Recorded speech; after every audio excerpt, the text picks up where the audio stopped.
I'm fasting today.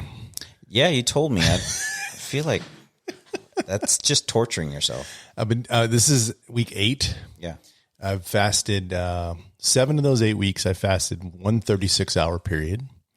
In one of those weeks, I did a 72-hour. Wow, it is fantastic. How did you deal with holidays? You just suck it up, man. I mean, so you don't eat, or you're. When 36 hours. Just you don't eat for 36 hours. So I just time the fast so that I'm not doing it when we're doing like the holiday events. Gotcha. Or whatever. Okay. But man, it's amazing how you feel the day after a fast once you start eating again. Yeah. Like all my biometrics are like through the roof. It is wonderful. Wow. I'm very much enjoying it. So we'll see how it goes. I'm going to try to do a longer one soon. Maybe next week. I'm going to try to do maybe a 5-day fast. Wow.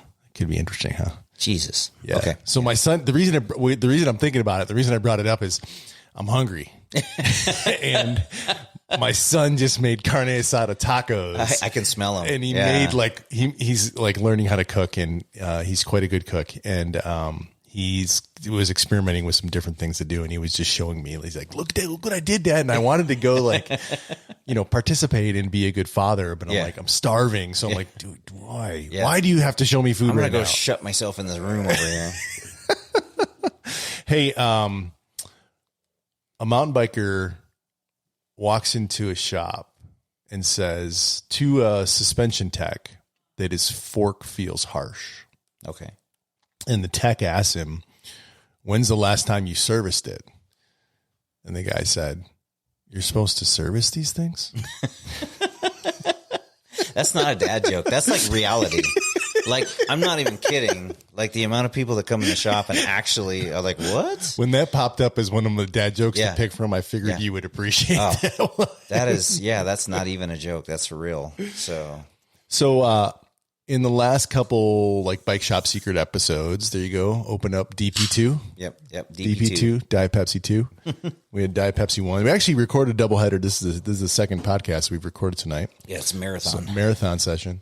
But we have talked about in the last 2 Bike Shop Secret episodes that we put out, like doing this thing about suspension setup. Yep. And I had this grand plan that we were going to break it down in these little bits and pieces and do one at a time. And it may still happen. It may I'm just saying.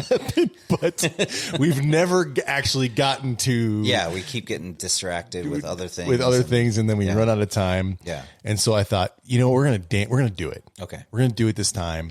We're going to do a whole episode on suspension setup. And who better than the suspension guru himself? Yes. And just to make sure, because I couldn't remember, we have so many episodes now, 118 episodes that we've, 117 we published, 118 that we recorded. Actually, there's another 10 that we recorded that we never published because they weren't good enough you need to put those out there because you always bring it up. I feel like it's an issue. I think you may have an issue with them. I do have an issue with them. They're not good enough to they need to they don't meet our quality control standards. Part of the box set or the limited edition series or something like that. Yeah, if someone wants to hear the secret episodes for $1,000, I will send you all of the limited edition, unreleased. And still, no one has found that. There is one episode that's out there. It's in a different location. I think anybody who messaged you that they want to hear it, you would just send it to them. For $1,000, I will send you the unreleased podcast episodes. Anyways, so I thought we could talk about, again, use this episode, talk everything about suspension. Okay. Who better than the suspension guru himself? This is a really hard topic to it's hard to do without pictures. Hard to do without pictures. Hard to explain. So we're going to do the best we can here. Yeah. There's a couple things that I want to make sure we get across, like main points. First of all, you spent all this money. You got this badass machine. That's your mountain bike. It has capabilities that you're probably not dialing in. Yeah. And it's worth taking the time to learn how these things work, the settings in your suspension. And take advantage of them because it can open up your bike in ways that you've never seen before. Yeah, I get if I run a suspension clinic, I get a ton of people that show up. The hardest part is trying to help them learn what this stuff does. That's my goal. My goal is not to just set it for them. There's people that are like, hey, come see me and I'll set your suspension up. And that's big in moto, where you go in with your motorcycle, you go get set up on your bike, and then they set it up for you, and then you ride it. And I kind of want to teach people how to do that. And in bikes, it's way more, it's much easier for somebody to set up their own suspension. Motorcycles are tough because they're heavy, and you can't necessarily just push on the fork and see what it feels like when it would be on the track. On a bike, you can get a lot of that feedback. So that's my goal. Teach them to fish. Yeah. Don't give them the fish. Yeah. And people always, I mean, we're even adjusting pricing in the shop to include setting up people's suspension. And I always seem more reluctant than I probably should be, because I should be like, yeah, just give me that money. I'll take it.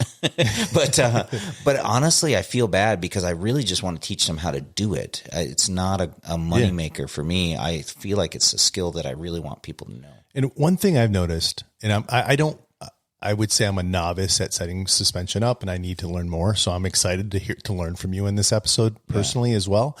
But one thing I've definitely noticed riding with you and other very capable riders is that people that understand their suspension and they're good riders, I see them making adjustments to that suspension on the trail. Yeah. They're like, okay, this thing's not performing, or I didn't expect the trail to be, especially when we go ride new trails. You're like, oh, this is more whatever, bigger drops, more chunk, whatever. And you're tweaking things here or there, to open up your bike. And I don't have the ability to do that. So I just struggle through a bad suspension setting for that trail. So I think learning these skills is really important. And I think you pay the damn money. Yeah. Take some time and figure this out. So we're going to try to give you a start today. Yeah. Okay. So what's the first thing? All right. First thing. And the most, the way this will work is I'm going to tell Dane what I think. Okay. Perfect. And Dane's going to tell me if I'm right or I'm an idiot. Yeah. Or just if you're on the mark, or, if you're off. Right. So. And as you all know, if you've listened to this podcast before, more times than not, I'm wrong. No, you're right a lot. All right. I believe, and I've been led, I've learned, and I've read, and I believe in my heart that sag is the most important thing. So we'll start. So setting your sag. So what does that mean? That is, sag actually is a measurement of how much your suspension compresses under your body weight when you're sitting or riding the bike. And the way that you set your sag is that typically on the left. So I guess, we'll start with the fork. Yeah. On the left, stanchion. You can say air side. Most of them are on the left. Most of them on the left. Yeah. So left or right, but most on the left. At the very top of your stanchion, there'll be a little cover that you unscrew, and there'll be a little Schrader valve in there, and you attach a shock pump, specific shock pump, not your floor pump, but a shock pump. And the reason why is not a CO2. Yeah. Because you're actually using a lot higher pressures in your shocks. And lower volume. So you need a shock pump. And shock pumps are not expensive. It's a $20 or $30 thing. So make sure you get one. And there's a bunch of them out there. All the major companies have them. And you insert the air side of your fork or the can on your shock, with air, and you try to dial in a certain percentage of sag. There's usually a little red or black indicator that's like a little rubber band type circle, and you try to get a certain percentage. And setting that sag is first and foremost the most important thing you can do. And it's not just set it and forget it forever. You have to periodically check, because air pressure can change over time. And so you have to, every couple months, check to make sure that your sag is still set correctly. How am I doing so far? Perfect. Yeah. So a couple caveats. Some suspensions have different colors, and we're going to talk about air. So we're going to, in most cases, talk about positive air chambers. Okay. And the reason we say that is because there's a couple forks on the market that have secondary air systems that adjust, like ramp up or feel. Yep. Older ones had to, even the negative air was adjustable through a negative air. And so we're just going to talk about the positive air systems. If you would want to look at your fork and figure out where this stuff is. So it's not always on the right. It's not always on the left. It's in most cases. So just a little bit of disclaimers out there. Setting sag is the thing that you nailed is that to check it. When we sell new suspension, it breaks in. And so often the suspension sag needs to be reset after a few rides just because everything's gotten kind of broken in and it may not be where it should be. And sag in general is what its function is, is as the suspension reaches a negative hole, where the suspension go down, you want the suspension to be able to reach into that hole and then be able to compress also. And so you want to be sitting in your suspension a little bit. If it was fully rigid, why have the suspension? Yeah, well, or you'd have a lot of stiction. Yep. To overcome, and so the sag helps maintain you in almost like a movement of the suspension. And then the air systems, the new advanced ones, do that with negative air too. So I think you're on the one thing is that little rubber ring. Mm-hmm. It's we call it the funometer. Okay. And it tells you how much fun you're having. Okay. So and most forks have it. Sometimes they'll fall off. Here in the desert, they'll rot and fall off. So if you don't see one, you can use a zip tie. I actually like a silver Sharpie personally, better because the zip ties over time can kind of scratch your create stanchion. Abrasions. Yeah.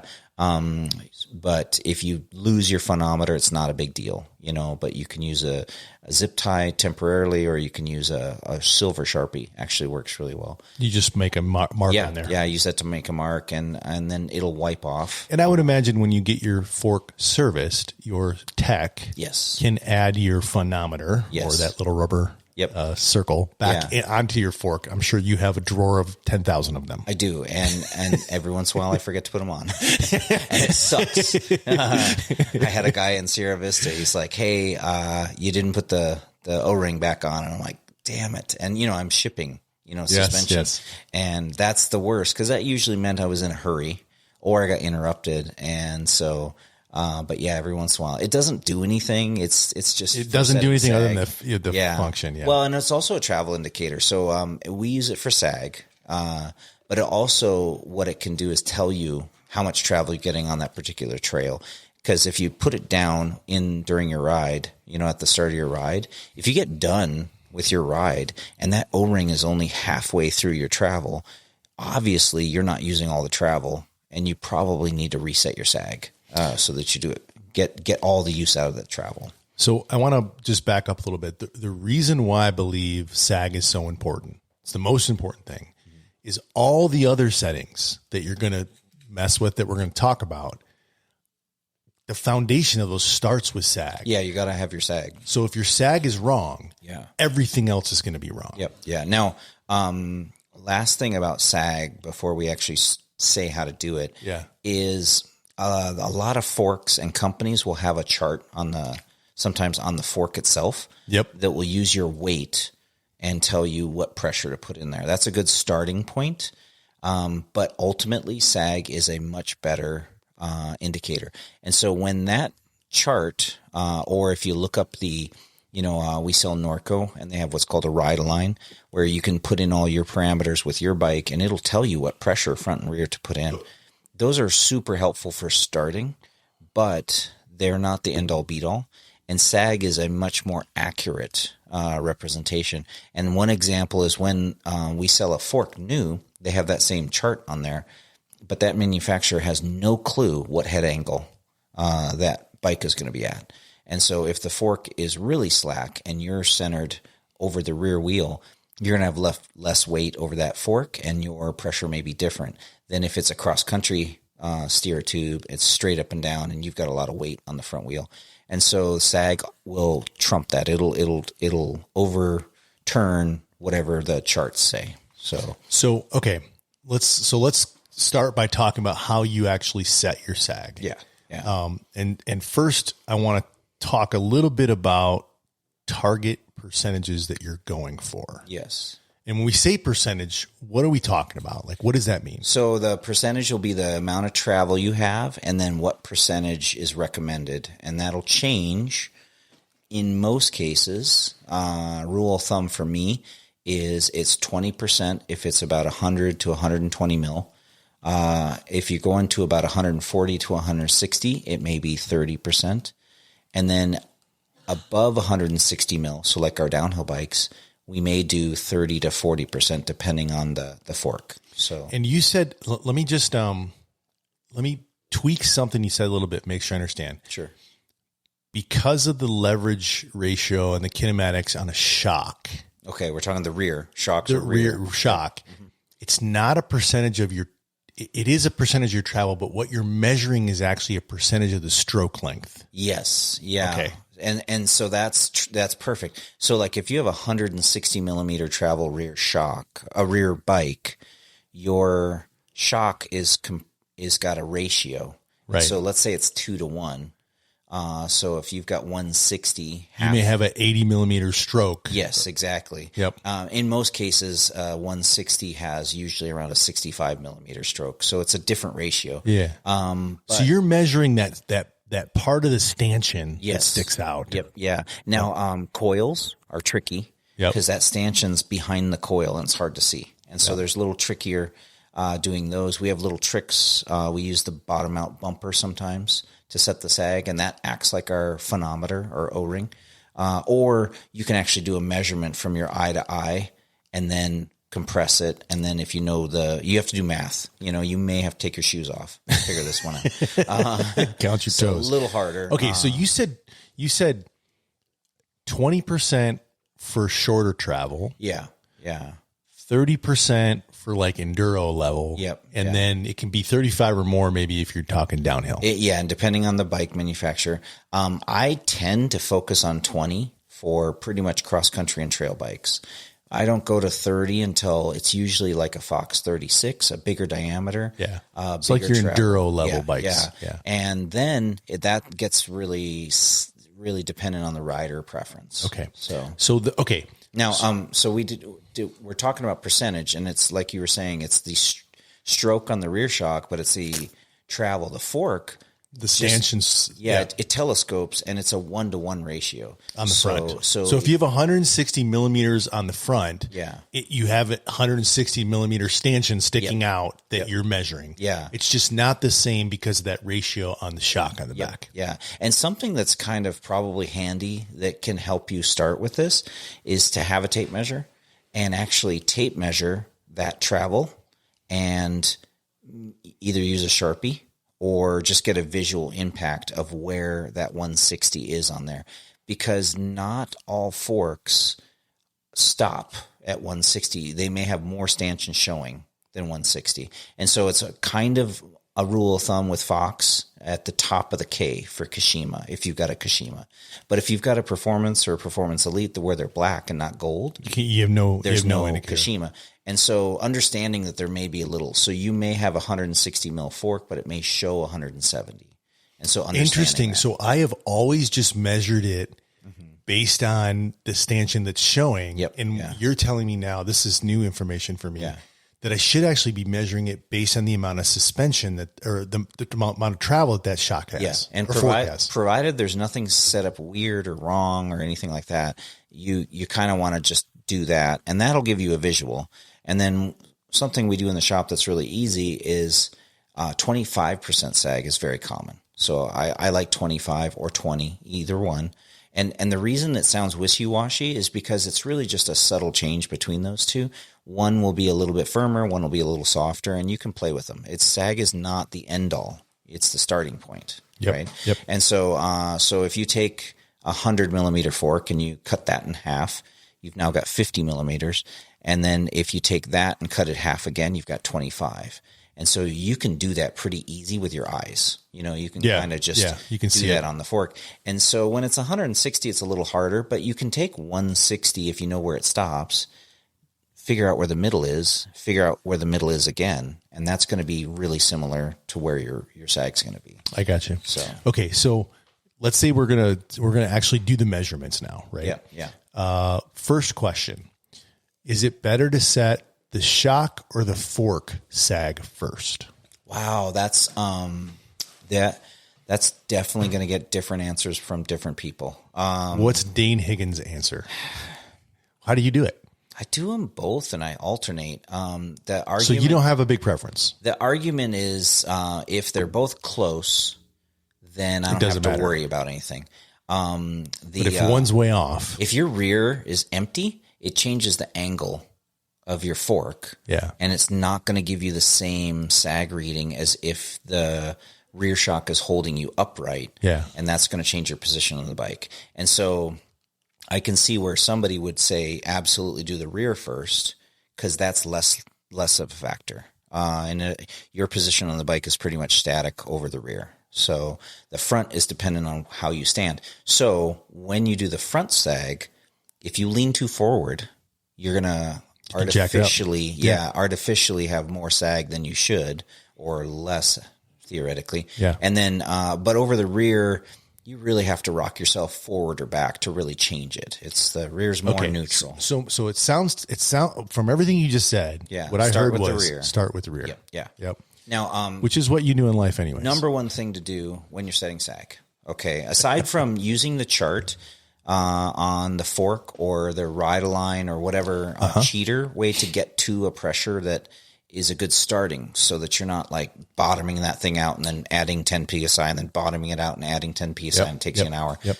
So getting to a place that's in the middle, because having too little sag or too much sag will tell you the same thing, that you need to change it. But you want to take off any compression adjustments. So, God, I don't know how to say that. I should have a better way of turn the blue dials all the way to the left. Yeah, and caveat is they're not always blue. Turn your compression. We'll get to settings. compression, but you want to make sure your compression is open. Yeah, you want your open and the fork to have as little friction as possible. What about rebound? Do you need to do anything with rebound? You can. Just to be safe, you absolutely can, because rebound will restrict some flow, but it's not restricting the compression too much. So it's super important to make sure your compression is wide open. But if you make it a habit to back your rebound off, it will avoid it being fully on, which can limit how much sag is being shown when you're bouncing the bike, which is what we'll talk about when you do sag. Okay. So do the rear first. Yep. Open up your compression. Yeah, and pretty much all your dials. And counterclockwise in most cases. So counterclockwise is open. Yeah. Okay. And we'll get to compression and we'll get to all in rebound and all that stuff later. So let's talk about the process. So I'm going to start with my rear. I'm going to. That's what she said. That's what she said. Yeah. That's great. You missed it. I made that joke earlier. Did you? And you were so zoned in that you just went right past. You get to be talking about suspension. I get all serious. You get all serious. Yeah. It's almost like this is your living. Yeah. All right. So, open up your compression, open up your rebound, start with the rear. Maybe you use the recommended starting point from the manufacturer based on your weight, if you have it. Yeah. And you can go to your their website, and every one of them will have it out there. Sometimes it's just an easy thing is put your body weight in. Put your body weight in and it'll start. Or put your body weight in the rear as a starting point. So if you weigh 150 pounds, put 150 PSI in. Okay, cool. So you start somewhere. Yeah. And then what do you do? So then, once you're on there, let's say you're targeted, which means you're in the area of sag that you want to be. When you want to be centered, standing over the bike. So you're going to actually get on the bike. Yep. You're going to be have on the bike. Someone like hold your handlebars. Yep. There's little tricks you can probably do at home if you don't have someone, which I feel bad. Like leaning on a wall. Yep. Yeah. And you kind of have your shoulder or something like that. The idea is to have your mass on the bike and not be a foot on the ground or a hand on the counter. The other thing that you want to do is if you wear a backpack or hydration, anything significant. You want to have that on. Yeah. Like how you would ride. Yeah. Unless your helmet is super heavy, it's not going to matter as much. But if you got a 10-pound pack, with water in it, it's a good idea to have that. Yep. So, because it will affect it. And so you want to be kitted. Is what they call it. And so then you're going to be centered on the bike and you want to bounce the bike. So you're on the pedals. Yeah, on the pedals, standing. Standing up. Yep. Feet on the pedals. Yeah. Hands on the handlebars. So you should ask me a question right now. What's that question? Why standing? Why should I be standing, Dane? Yes. Well, so a couple reasons. When you're seated on a bike, you're loading just the back and kind of unloading the front. And you want a good centered mass over the bike. You want to kind of have an equal weight.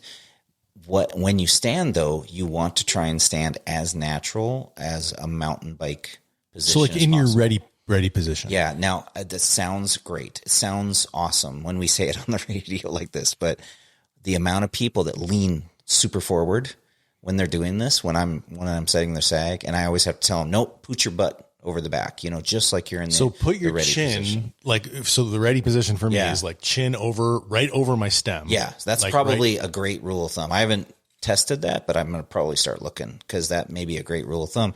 Because too many people kind of lean forward. Yep. And again, that's going to artificially unweight the back and weight the front. And so we want a good centered weight. Balanced. And then you're going to want to bounce. That means you're going to want to kind of shove the suspension through its travel with your legs and arms and push it to the floor a couple times. This is just to get it moving, so it's not sticky, so it's not getting you a bad read. And then have someone take that phonometer. Yep. And then while you're in that and balancing, which means somebody's holding you've stopped bouncing, you're still, you slide that little O-ring up to the very top.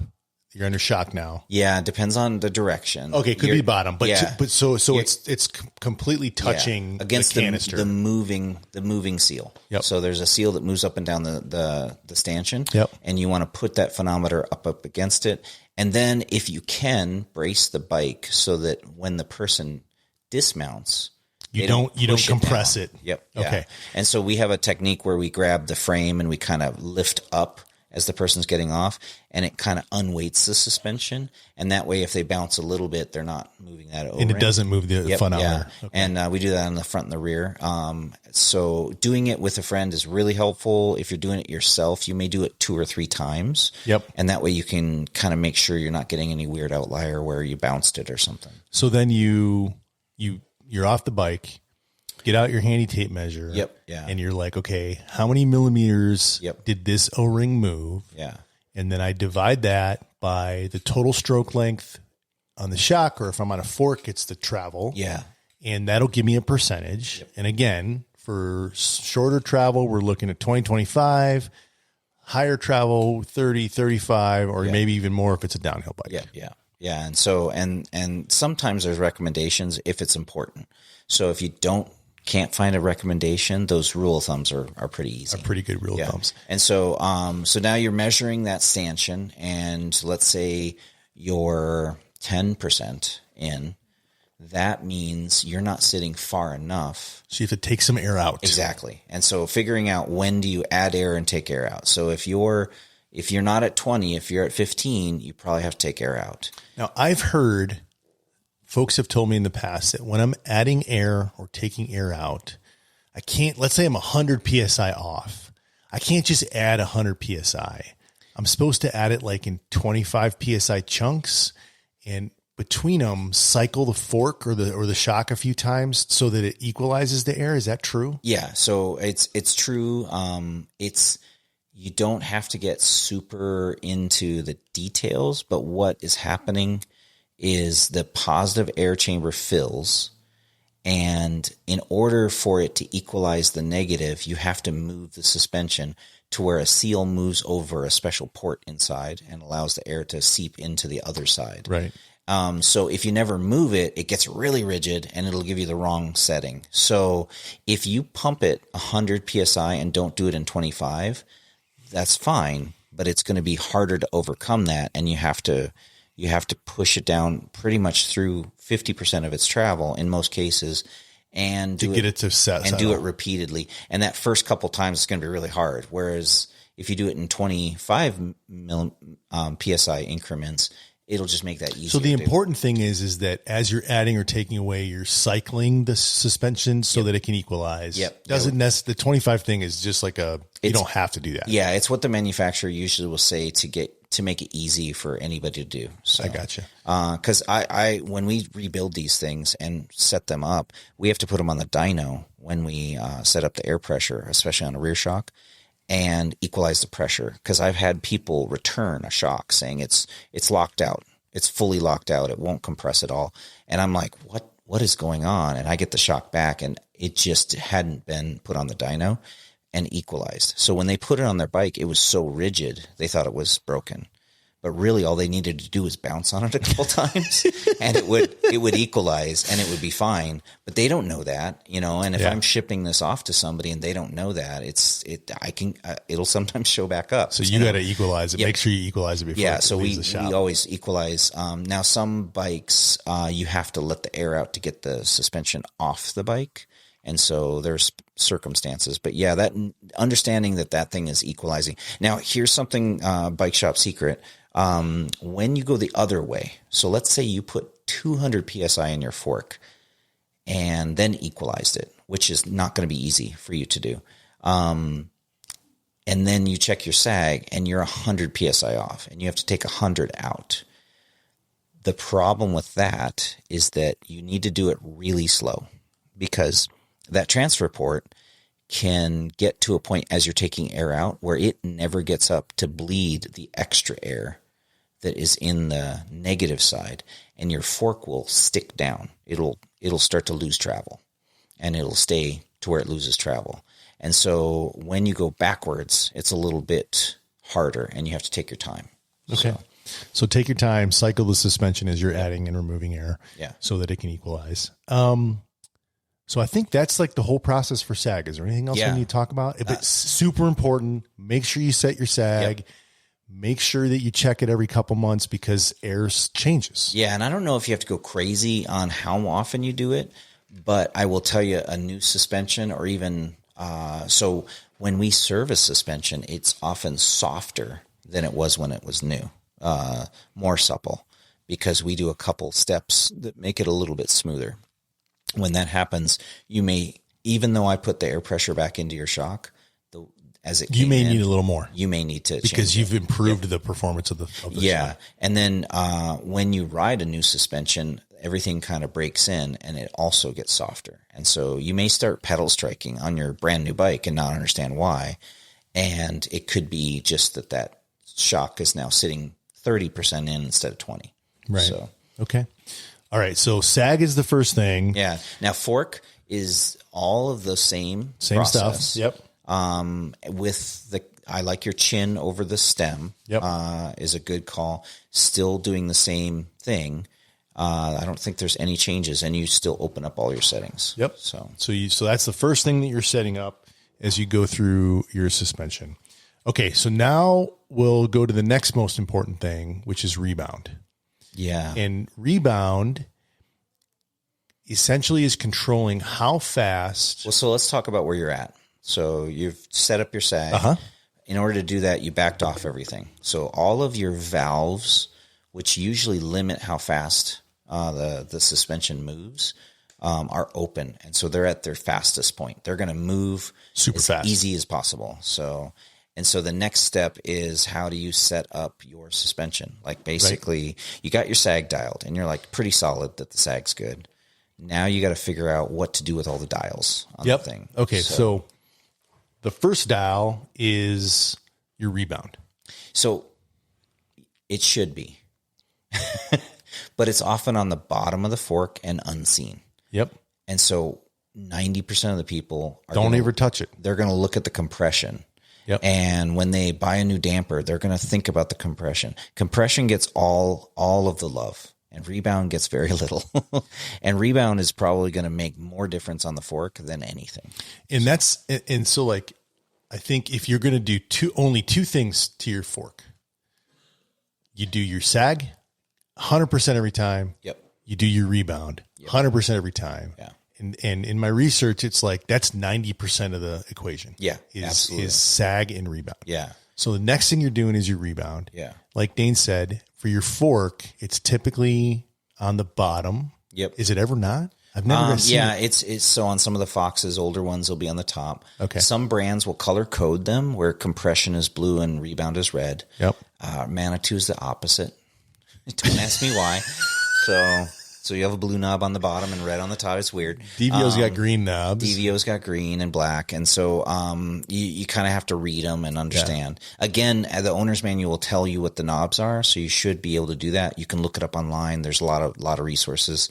So rebound, what rebound does is it closes a valve or puts pressure on a valve.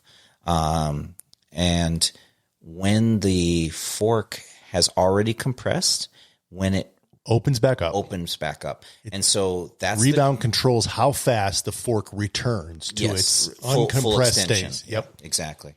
And so the reason that's important is because a too fast a rebound will feel like a basketball bouncing down the trail, just bouncing off of anything with very little control, and the wheel won't stay stuck to the trail. And too slow, you may get stuck to the trail, but the fork may not extend in between each consecutive bump, and you can get what's called packing down, where the first bump, it takes, let's say, 50% of the travel, and then it's rebounding so slow that by the second bump, it hasn't fully gotten that 50% extended. Mm-hmm. So now you're at 25, but it takes another 50%, and now you've got 75% of your travel. And then you hit the third one, and now you're at almost packed down, which means that it feels really harsh. It's like rigid. Yeah. And so that usually is something that happens at a higher speed in corners. It definitely happens over rough bumps, and that's pretty extreme. That would happen. But if you exaggerate that, it can really change the performance of the bike. Yeah, the bike will start to dip in the front, and this can actually cause things like pedal strikes. Yep. So like if you're in a rocky terrain and your rebound is too slow, you can sometimes be experiencing pedal strikes because the front end of the bike is getting lower and staying lower as you're trying to pedal through these rock gardens. So here's a question. So I'm getting ready to set my rebound. I got my sag all set up, get ready to set my rebound. Does it matter if I start in the front or rear? No. I mean, you kind of want to balance it. And the hardest part of rebound is knowing what rebound should feel like. That is the hardest part. I don't know how to explain that to people, and that is really difficult. There's a lot of, so you have can you read what you wrote? Yeah, I can read. Yeah. Are you sure? Yeah, I'm pretty sure. So rebound controls how fast your suspension extends back out after compressing over. Yeah, and then it says like how to do it. So how to set it. Take it to a curb or something. Yeah. So it says here to start with the rebound adjuster in the middle position. Okay. Click counts from slow. Yeah. Okay. Find a curb or small bump. Compress the suspension and watch how it returns. What you're looking for is if it's too fast, the suspension rebounds very quickly, feels bouncy or pogo-like, and that will result in kicking you out of the corners. If it's too slow, the suspension will pack down or feel dead. When it's just right, it should return smoothly without bouncing and be ready for the next hit. And one of the things I found is, tell me if this is just what I found, is if I press down on a fork and the rebound is too fast and I let go, the front wheel will actually bounce off the ground. Yeah, there's been so many people that have tried to kind of explain this to people and how to feel what it is. I get frustrated and I just set your rebound and send you on the trail. We're not doing that. We're teaching people. Which is really hard. So I like the middle. Middle rebound is probably pretty safe for a lot of people. So one thing when you're going to go set your rebound is in our SAG process, we opened everything. So this one said to do it middle from closed. Yep. So one thing. What is closed? Is that slow? Yeah, it's slow. Yeah. Closed means slow. Yep. Yeah. And so the oil, that's closing some sort of orifice. Sometimes they're putting pressure on a shim stack. Sometimes it's closing literally like a oil port, and it's closing off the size, and the oil can't move as fast. So when you have it open, it's moving as fast as possible, as much oil as possible. When you're closing that port, it's slowing down how fast the oil can move through there, which causes So open means fast, closed means slow. Yeah. Okay. The one that trips me out is positive and negative. because I don't know what that is, but you mentioned RockShox has like a turtle and a rabbit. Yeah. And so fast and slow, that's easy. Yeah. I don't know, the positive and negative sometimes throws me. Usually positive means you have more rebound adjustment. So it's slower. So it's slower, and negative means faster. Yeah. That's tricky though. So, cause on the compressing, it would be the opposite. And okay, so let's kind of, one of the things I've learned as well is that like your air pressure and your rebound are working against each other. Well, first of all, your air pressure, your rebound is dependent on the air pressure. That's what I'm trying to say. Yeah. Yep. And so that's why sag is first. Sag is first. Okay. Yep. So for someone like me to get the right sag, so I'm a big guy, I weigh 240 pounds. Yeah. When I have to put more air in to get the same sag that you would get at 30 pounds less than me or whatever. Yeah. So what does that mean for my rebound? Does that mean that I need my rebound to be faster or slower? So the higher the pressure, usually the slower you need the rebound. Okay. Because that, especially rebound is, like you said, fighting the air. Yep. And so as your air pressure increases, the fork wants to bounce to full extension faster because there's more air in there. Yep. So I have to use a lot of rebound dampening. So me, So if you are 250 pounds and your riding buddy is 170 pounds and you're like, hey, what's your rebound setting? They may not be the same. They won't be the same. Yeah. They shouldn't be the same.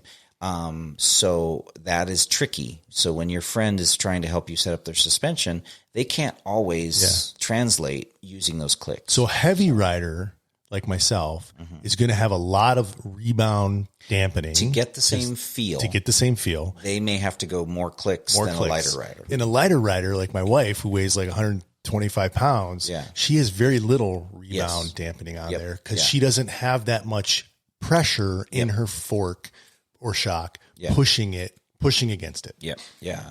You've explained this to me 14 times. This is the first time I've actually understood it. I actually it clicked right now for me. That's what it takes sometimes. So, 14 times. So definitely. So there are recommendations also for rebound on with your manufacturer. Yeah, it depends. Sometimes they do. Sometimes, again, this is very hard and it's very personal. Yep. So I liked the idea of putting it in the middle because that'll give you kind of like, basically you're in the middle, you know. So that will keep newer riders from just going out with it fully open and bouncing down the trail, or fully slow and totally packing out. In the middle is probably safer, and then you can slowly change it to your ride style. So the thing after sag, we're going to do rebound. Before you set the rebound, I would go through and count the clicks. So you know how many clicks. Yep. So just turn it all the way. So you've got it all the way closed. Yeah. Now most suspensions will have a click. Every once in a while on some of like RockShox, they'll have a degree of turn. So like they won't actually spin completely around. They'll just have like maybe, I don't know, a quarter turn, half quarter turn, third turn, and three-quarters of a turn. Yeah, you may not get clicks with that, but in most cases they'll have a little wing on the thing and indicate that.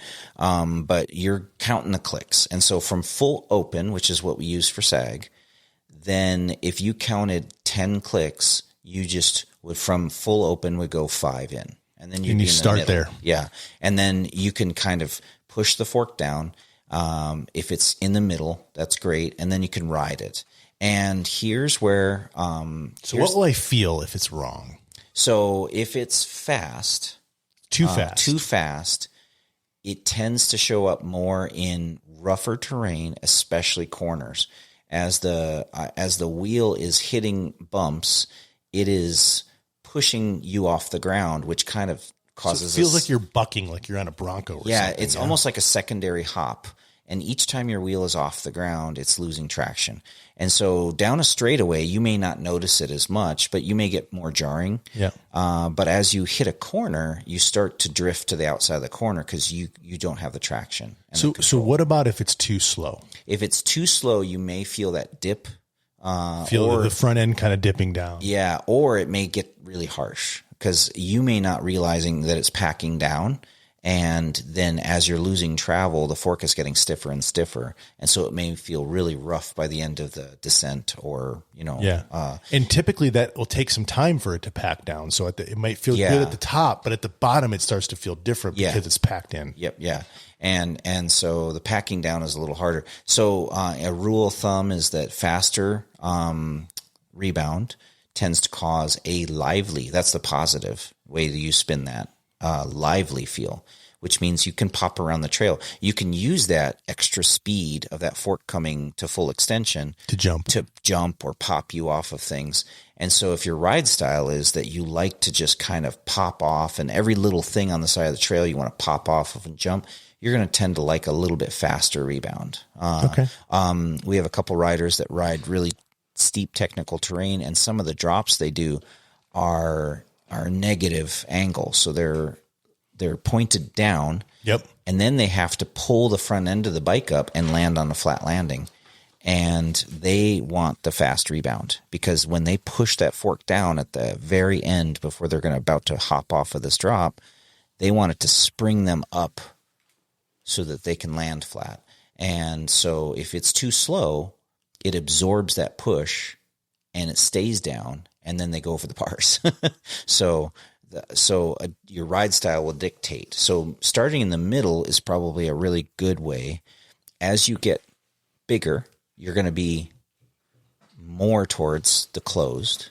And as you are a lighter rider, you may be a little bit more towards the open. So, and you've always talked about bracketing and liking that process. Yeah, that's Can something. You just give us like a 30-second explanation of bracketing. Yeah. So bracketing is like you've done the sag. That's important. Yep. Just on rebound now. Let's stay with rebound. But rebound would be to ride a similar, like a section of trail that you can kind of get good movement on your fork or shock and or both, and you can repeat it. And then you change your setting 1 or 2 clicks at a time and repeat that section of trail. And so whether you have a very short loop that you can do this over and over again, or you have a little section where, you can hike back up and then do it again and hike back up and do it again, depending on what you're doing. And you're changing your suspension one setting at a time. So one of the things that I've seen people do is like, I start at, let's say there's 10 clicks. I start at 5. Yeah. I go down, kind of get a feel for what that was like. Yeah. Then I add 1. So I go to 6. So, okay. Did that feel better or worse? That's bracketing. Now, the only thing that I would add to that is because you're doing one thing at a time, or, you've got a lot of adjustments on your fork and you kind of have to keep track of how you felt on each one. Yeah. It's a good idea to have a log or a journal of some Write down. sort. Yeah. Yep. I think Fox, so Jordy at Fox is one of the ones that has talked about bracketing and maybe coined the term. I'm not really sure. I think Fox may even have a bracketing file that you can print. Okay. I haven't even tried it. I just make my own because I just take graph paper or whatever, but basically run 1, I change the rebound, 2 clicks in or 2 clicks slow or 2 clicks fast, whatever. You want to. Did that feel better or worse? Yeah, and it was better. So then you leave it, and then now then round 2, you do the same trail and you go the opposite direction, and it felt worse. And so okay, we know what worse was, we know what the middle was, and we know what was better. Now you go 2 more than the better. And did that feel better or worse than the better? Exactly. And so that's 4 runs. You're at 4 runs and you've only adjusted 6 clicks. So that's a process that you can use to get it dialed by the better, worse, better, worse, better, worse. It's time consuming, and it's what the pros do. And so when you see the pro World Cup riders out there riding their bikes, there is somebody who's doing that for them and helping them through that. Yeah. And that's a big part of how they set up their suspension. And then they have that journal so that they can go back to it, because you can go, okay, this one felt, too slow, or it wasn't poppy enough, but this course is really muddy and we don't want you poppy. We want you stuck to the ground. And so we're going to, and the cool thing is, I think, is as you go through, if you take the time to do this bracketing, you start to understand what's happening and how it feels. Yeah. Yeah. And then you develop this kind of innate understanding of what is that dial doing on my bike? And you're learning it. Yes. So the World Cup Pro may have somebody doing it for them and just taking their feedback and figuring it out. That's great if you can afford to have somebody do that for you. Yeah. Not everyone's got a Dane Higgins on the side. But then if you loan your bike to somebody and they change it, what are you going to do? Or if you get a new bike that's a different geometry or different setup or a different fork or whatever, you're now paying somebody every single time. You're reliant on them. I think this is something that if you take the time to learn. Now, there's a term called set it and forget it. And that is very common because this is a lot of work. And it's really common that people will stick it in that middle rebound after doing their sag and they'll just ride it. And they can. They totally can. Yeah. They're not going to die. Like, it's going to work. It may not be optimum. It may not be perfect. And it may not let them go as fast as they want or go as big a jump or drop or whatever, but they can ride it that way. I'm just trying to catalyze folks to take a little bit of time because they spent the money. They have the tools. Yep. Why not dial them? The tools in most cases are your fingers. Right. Most of the stuff to adjust it, you don't need to change anything. There is, as we get into more adjustments, there's air volume you can change. There's a lot of things you can change. Yeah. And as we talk about rebound, we've kind of covered rebound. And hang on, not yet, because I got more. I got more? Okay. Yeah, just most suspension, I think, has a rebound dial, but when you get to the top end of the suspension products, on some of them, you'll have a low speed and a high speed rebound. Yeah.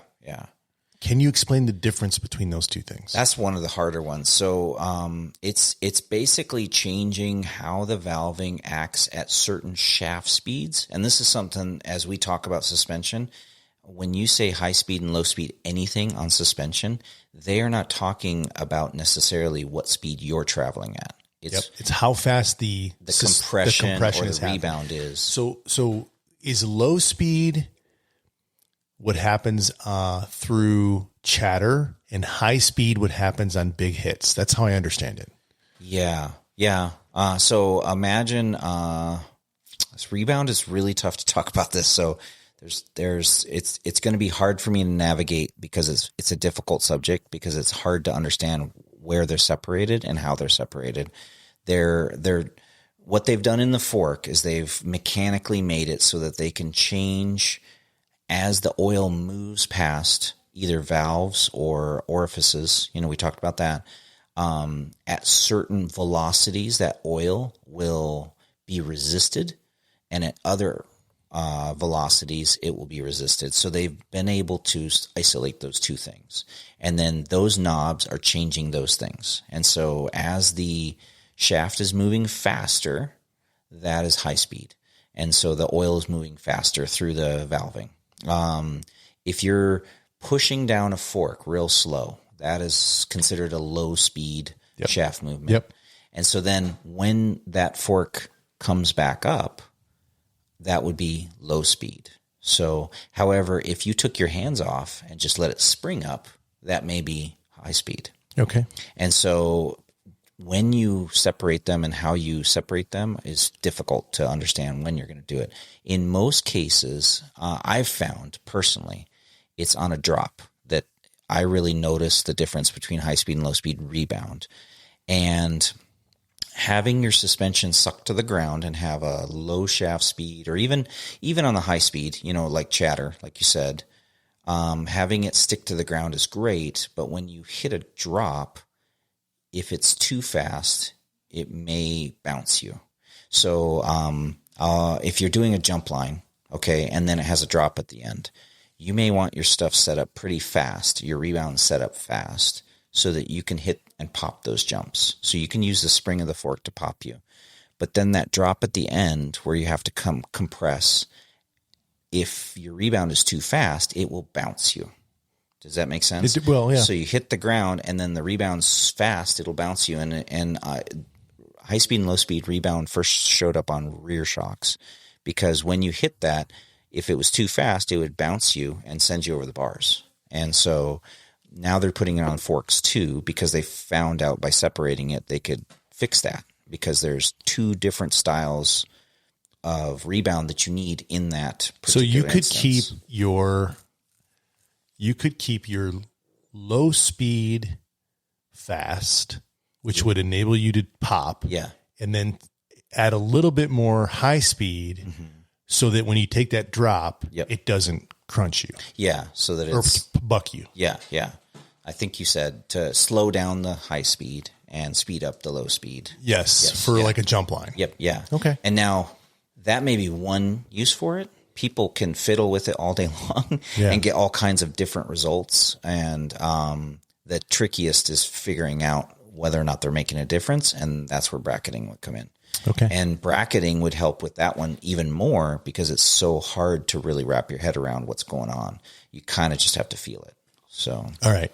So, next, so are we go with rebound? Yeah, that's that. Yeah, I think that's it. So now, we talked about high speed and low speed. Yep. So not all forks have that. Yep. Most forks have rebound. Almost everything. Just rebound. Yeah. Yeah. And even so, like low end forks. Like I was just setting up a Judy the other day and it's got sag and rebound. That's all it has. Yeah. Compression and rebounds are the basics. If you get super low end on forks, they don't even have that. And they're just springs. So like kids bikes, 20-inch kids bikes, they usually just have springs in them. And all they do is they act like suspension, but they're not really suspension. Once you add damping, usually having a rebound and a compression is important.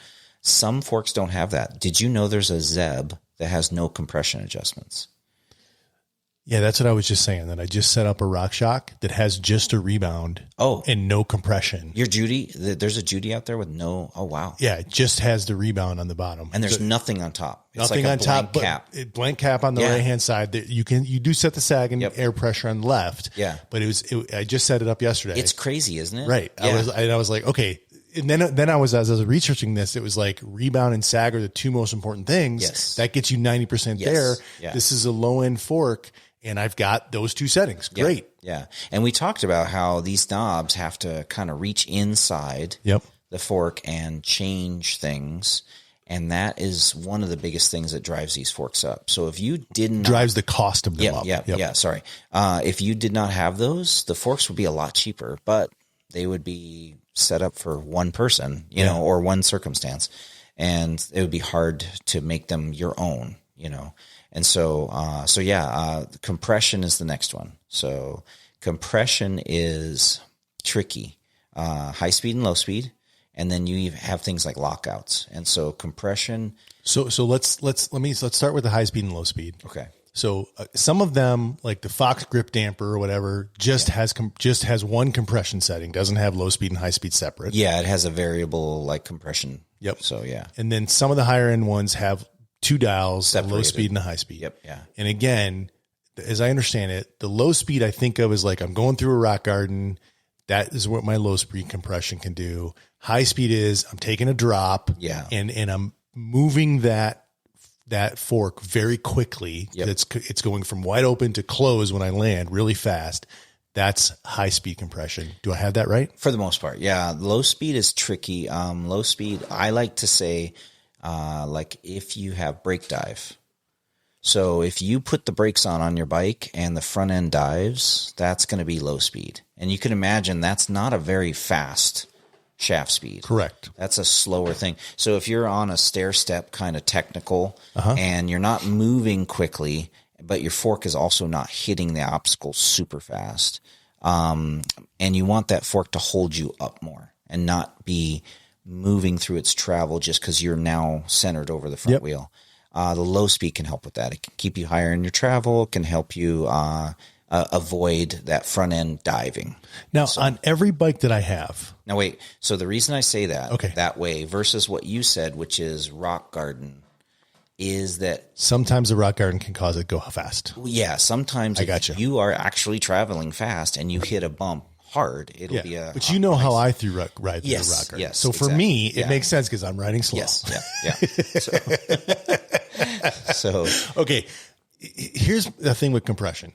I got my sag sets. I got my rebound set. It's all great. Every single bike I have three bikes out there that I ride that have good forks on the front, good shocks on the back. Mm-hmm. I keep the compression wide open. Yeah. So I'm experiencing this a lot lately.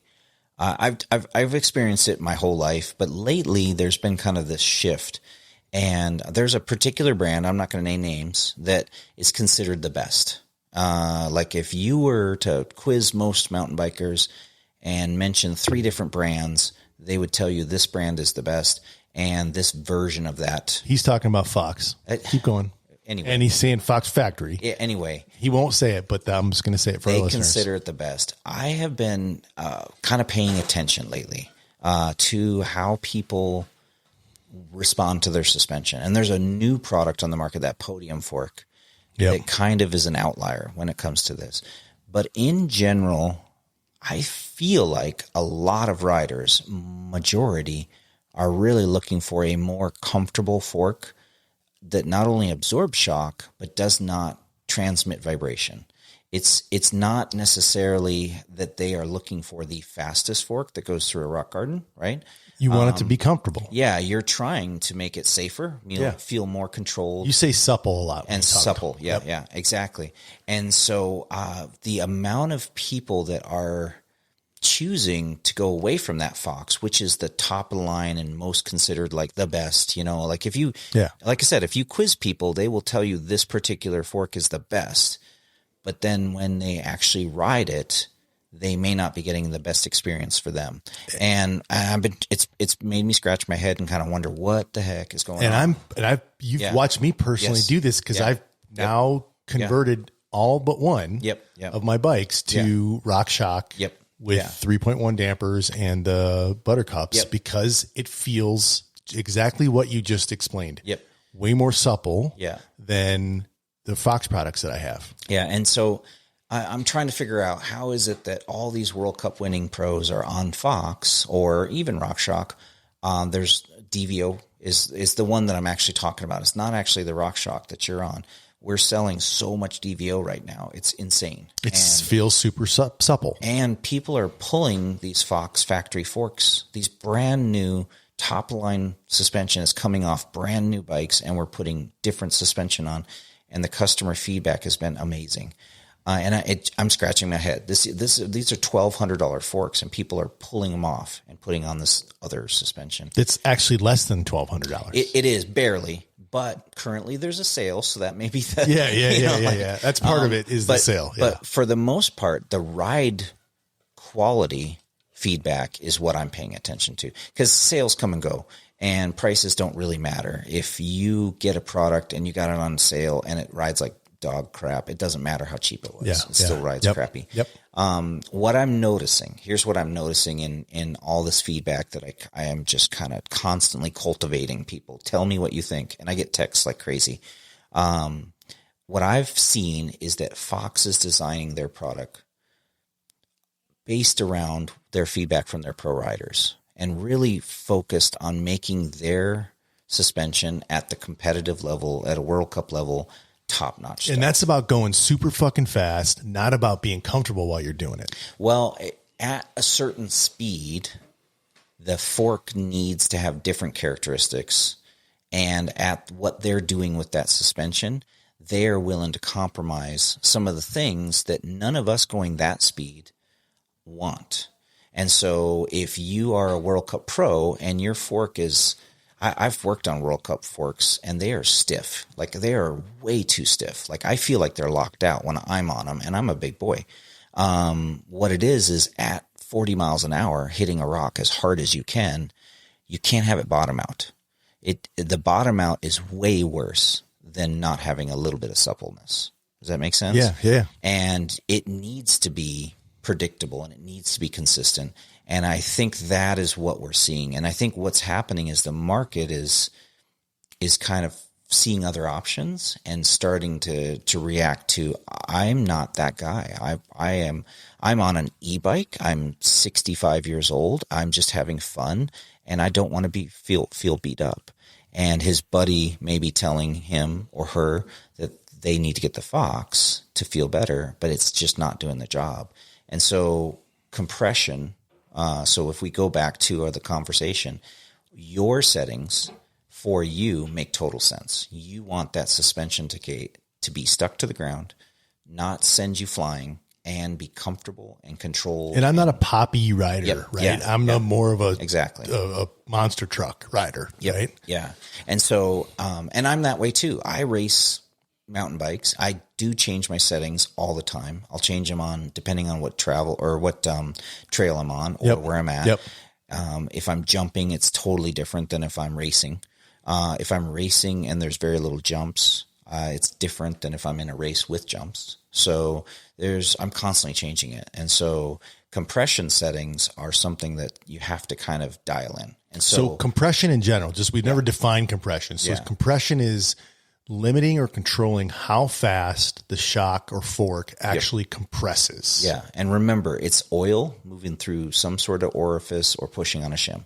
And so that oil is moving at a certain speed. So in a lower end fork where you only have one compression adjustment, it's controlling both the high speed and low speed. And they may have them separated. Sometimes a fork will have a high speed and low speed circuit in the fork, but not have controls but not for adjustable. Yeah. They'll kind of make them, like a ratio. Yeah. It'll be a ratio. As you open it up, it changes, and they do adjust. And believe it or not, rebound can actually adjust compression. So as you slow rebound down, there is a certain level as you're making rebound slower, you can actually make the fork firmer. And so because there is a certain level, a big thing with Fox is what's called piston balancing.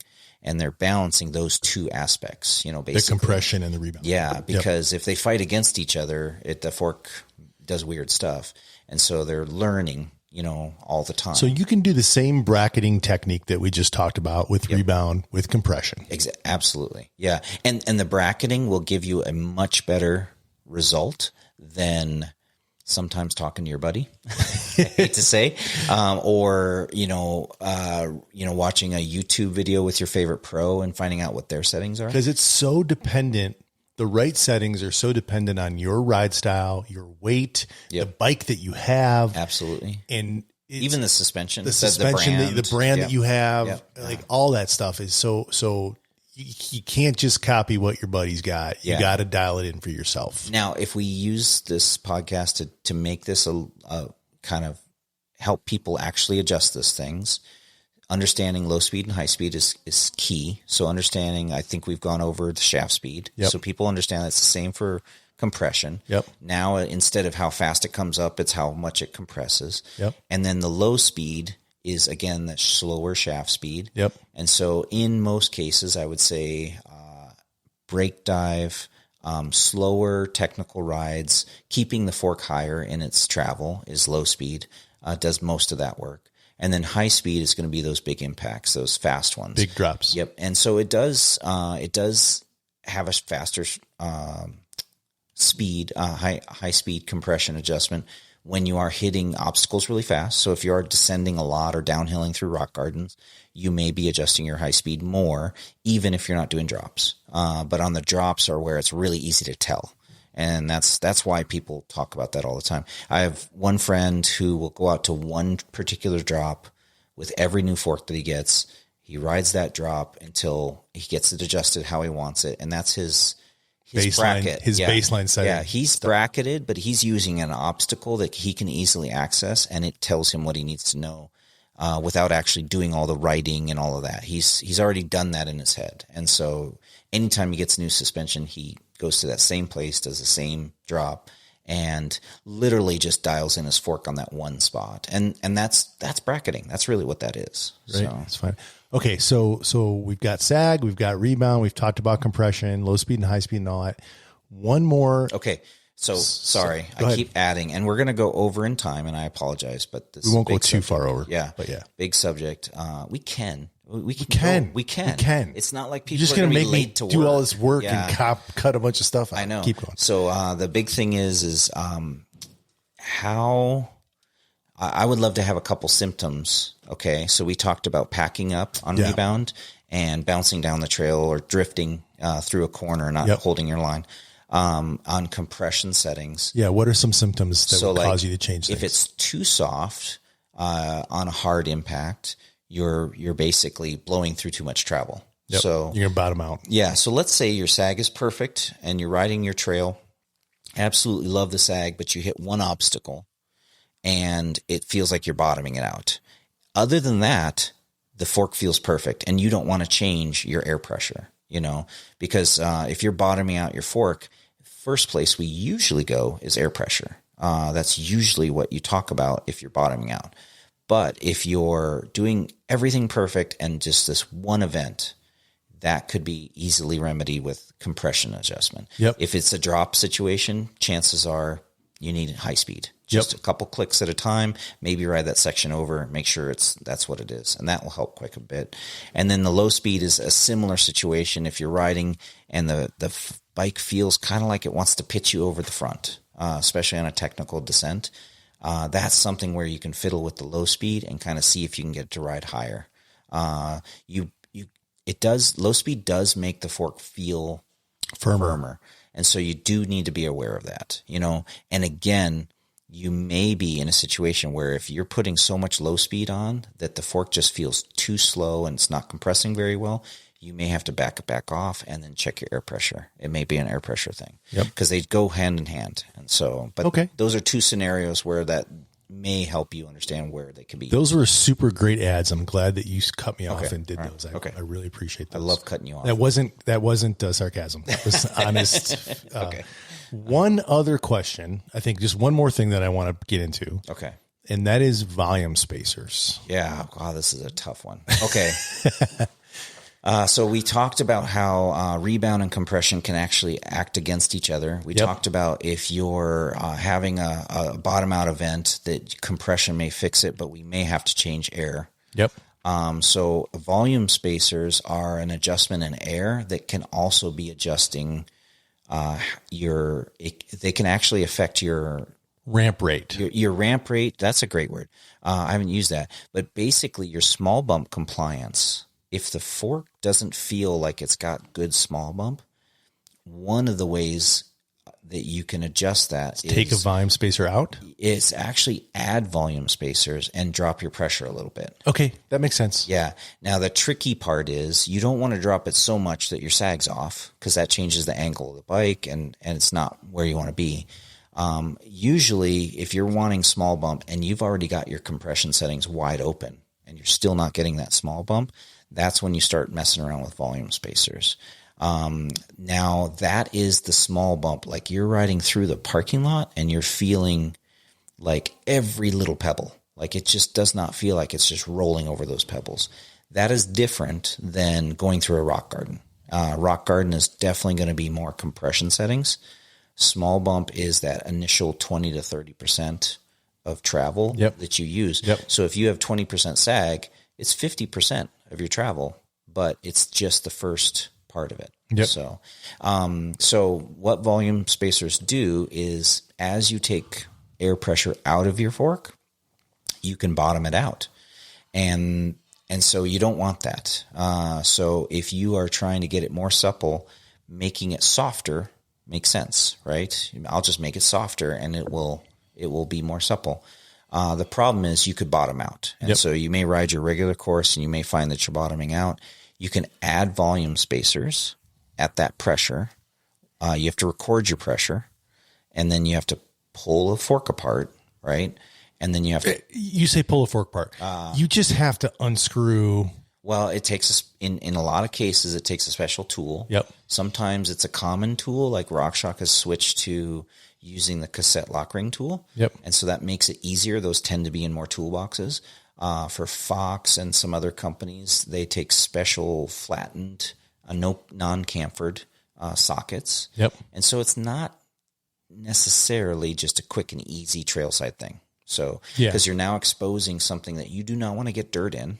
So this is something that you do back at the garage, not on the trail. Preferably. If you're going to, we've done it at races where we do it at the bottom of the hill and stuff, but you have to clean the fork off, make sure it's not super dusty out, just protect those internals, pop in the volume spacer, put it right back on, just keep that stuff from getting. And this is in the air chamber on the left side, typically of your fork. The air chamber and the positive air chamber. So, and are there volume spacers on shocks as well? Yes. Yeah. And so, there's volume spacers, and then some shocks will have on air shocks, so there's no volume spacers, by the way, on coils. So, On coils, you get kind of basically Screwed? well, no, not at all. I mean, I'd say we sell way more coils than air. Honestly, I sell way more coils. Shocks. Yeah, rear shocks. Yes. Yeah, the forks not as much because there's a weight penalty, and the 1-to-1 ratio has been a little bit more forgiving. But what happens with air, because remember we talked about how, you may have a 65 millimeter stroke that is getting you 160 millimeters of travel. Yep. So every movement of that rear wheel is multiplied. Yep. On By the that rear. ratio. And so it is harder to get that to feel plush sometimes. The fork is 1-to-1. So 10 millimeters is 10 millimeters. And so the air chambers on forks are a little more tunable. A lot of bikes benefit on coil depending on what you're doing with it. But a lot of people say, oh, only downhillers run coils. And I would tell you that 90% of the coils that I sell are to people that want a more comfortable ride. I've got coils on both of my big travel bikes. Yeah. You put the DVO coil on and I won't go back. Yeah, it's definitely more comfortable. If you're on your Epic, I wouldn't put. I wouldn't put a coil on my Epic. No, it's your weight ratio is more important on the Epic than it is on the Gorilla. So yep. All right. So we talked about sag. We talked about rebound. We talked about compression. We talked about volume spacers. I want to run through a couple like hot take. Okay. Quick response here. Tell me if this is true or not. First is a list of what I've captured here. Common beginner mistakes. Okay, cool. Running too much air pressure because you're afraid of bottoming out is a common mistake. Is that true? Absolutely. Yeah. The sag will help with that. But if you're bottoming out and you've done the sag properly and checked it, and you're still bottoming out, that's when you start looking at the possibility of volume spacers, right? Or your procedure on sag may be off. Remember, I told you gave a good point of chin over stem. Yep. If somebody's leaning too far forward, their sag measurement, that'd be the opposite. If they're sitting on the saddle and not weighting the front fork when the sag has been done, then they're putting more pressure. Yep. And so they may not even be bottoming out, but they may be running that fork way too stiff and not getting the travel. And that's when kind of looking and dropping that O-ring, that phonometer, every once in a while, just drop it at the beginning of the ride and see where it is at the end of the ride. If you're getting full travel, that's good. That's good. That's what you want. If it's halfway, you're missing out on a lot of comfort, a lot of stability, and a lot of control. Yep. So, all right. Next common beginner mistake: running your rebound too slow because it feels stable initially, but will actually pack down and lose performance in the ride. Yeah, I feel like I see the opposite when I'm setting up suspension, because when we dyno this stuff, we're dynoing it at the pressure that you would ride it. And so I can kind of feel it. And I would say that a lot of feedback that I get when people are happy with what we do has a lot to do with the fact that we actually go pay attention to that, and I make little tweaks. Okay. So remember the story about the guy who's doing the negative drop? Yep. Well, I slowed his suspension down and he crashed and he got mad at me. I'll never forget that, because what I did was adjust his suspension how I liked it. And so I don't get carried away with that anymore. He taught me a lesson. That was 20 years ago. He taught me a lesson, and I don't get carried away, but I will go through and tweak some of the settings if they're just way off. So, or I'll put a question mark on the work order, and then when the guys, this doesn't feel right to me. Are you sure you want this? It'll just be like 110 PSI, and a question mark. And then that will tell me when the customer picks it up, hey, I noticed your suspension was set up a way too stiff. Is this how you normally ride it? Did you ever do sag? And then we'll kind of tackle it from there. Right on. All right. Too much low speed compression because they're trying to eliminate pedal bob. Yeah. So the people that buy suspension with high speed and low speed compression don't tend to mess with it as much. What is really common is somebody will get a lockout and they'll ride that fork with it locked out all the time. And they don't understand that fork is mechanically needs to compress to pump oil up to the bushings. And this is something that can hurt the fork.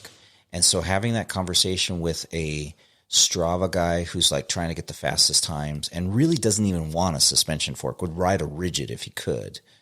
And you can, by the way, just go get a rigid if that's what you want. You can, but you're, believe it or not, you're faster with the suspension fork. I know. They don't know it because the sense of being jarred makes them feel fast. And the sense of being smooth makes you feel slow. They think they're slow. You're actually faster. But they're faster, yeah. And that's been shown through data many times. Yeah, go look at your Strava time, boys. Yeah. But they are trying to lock that thing out every chance they can. And one of the coolest things on the market right now is this stuff called Flight Attendant, which we may have talked about. We have. It's an automatic setting. Any racer who wants to have their suspension locked out all the time really needs to spend the coin and get Flight Attendant, because the Flight Attendant will actually adjust. It's stupid expensive. But it adjusts your suspension based on what's going on the trail. Automatically. Yeah. You don't have to touch anything. You just focus on racing. You focus on your heartbeat. You focus Flight Attendant is the Rock Shock, and then Fox has one called Live Valve. Live Valve has kind of been retired, and now they have what's called Live Valve Neo. Gotcha. And so far, we're seeing that the Fox Neo stuff is more gravity orientated. It's for almost like enduro riders. It gives you plush and super plush almost. Okay. And so like it basically. And Live Valves or Flight Attendants more for like cross country racers. It's like locked out and then kind of open. Okay. And so they're kind of it's kind of nice because they're separate now. They're not trying to do the same thing. I have my theories on Neo that they're going to have more versions come out. But right now, if you like your suspension locked and you want the most efficient suspension, that Flight Attendant's pretty insane. Right on, man. All right. We talked about changing too many things at once. We talked about forgetting to check sag regularly. We don't need to go in those. A few pro tips. Keep records of this stuff. Yeah. Write it down. Yeah. So you know, and I have not been good with that. I got 16 bikes in the stable out there, and I bought this little book that I'm going to use to write everything down. Bike shop secret. When you're checking your air pressure, put your pump on, look at the gauge. I've been doing this. Pump it to where you want it to. Write that down, but also write down what the pump said. Take it off, put it back on. See how much it lost. And see how much it lost. It's going into the thing. Keep that in mind so that when you do go back and check your suspension, you're not artificially thinking that it's low. And so an example would be if you 100 PSI in your fork, and when you put your pump on, it goes down to 80. And then you're like, oh, I had 80 in there. And then you put it at 80 and it will be too soft. So if you've determined 100 is where you want to be, then when you put your pump on and it reads 80, write that down. And then in a week, if you put that, and then by the way, then pump it back to 100 and pull your pump off, and it'll now be at 100. Next week, when you check it, if it's at 80 again, you didn't lose anything. And so that's important to understand that whenever you connect a pump to an air system, some of that air goes in there and you will lose that pressure. So you got to be aware that if you're checking your pressure all the time, otherwise you'll drive yourself insane thinking your suspension's leaking. So, okay. Makes sense. Okay. Start simple. We talked about this. Proper sag and rebound gets you 90% there. One click at a time. Make sure that you're matching your front and your rear because you don't want them working against each other. And conditions matter. Yeah. The trail you're on matters. And once you learn how these things work, you can actually real time adjust for the trail that you're riding. Yeah. And again, I've seen Dane do it, and I've seen many other, like what I consider to be, very skilled riders do that. Yeah. Did we get through all that? Fucking A, we did. Holy crap, man. And we're hour and 23, over, but I think it's bad. worth I don't it. got to cut anything. Otherwise we'd have to do 3 of these. You got any? Yeah. You got any final thoughts for our listeners? There's way more, and we'll do more specific stuff in the future. I want to do a little bit on coils. Yeah, coils. We didn't get to it today, but I want to do a little on coils in the future. Yeah, and on if you want a coil or when coils make sense. Yeah, we should do just an episode on coils, like why yes, why no, and then how do you set it up? Yeah, what's this spring thing and all that shit. That'd be a good episode. You got any final thoughts for our listeners here, buddy? That's it. I'm tired of talking. All right, man. Me too. Appreciate you, man. Appreciate you all. Take care.